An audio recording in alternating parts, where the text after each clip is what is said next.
Баршаңызға сәлем. Бүгін шоколадты пирог жасаймыз. Дәмі өте керемет болып шығады.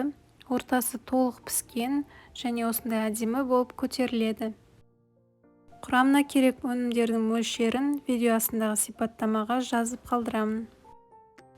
Барлық өнімдерді бөлме температурасымен қосу керек. Және какаоны таңдағанда сапалысын таңдаңыз. Сапасыз болған жағдайда пирог қышқыл тартып кетеді.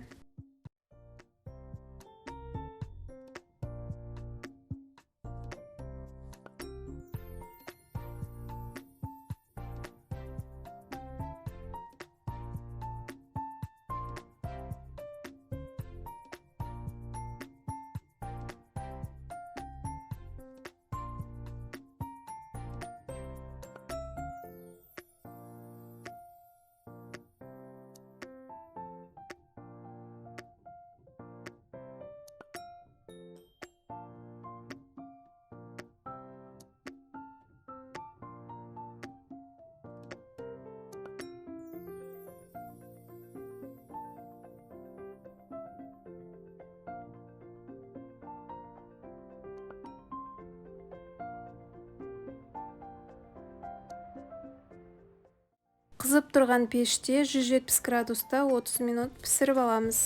Міндетті түрде өзіңіздің пешіңіздің қуаттылығын ескеріңіз.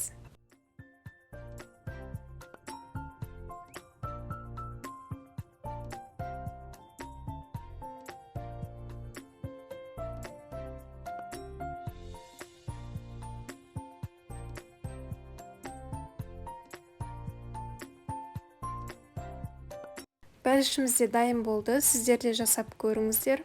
Келесі рецептте кездескенше.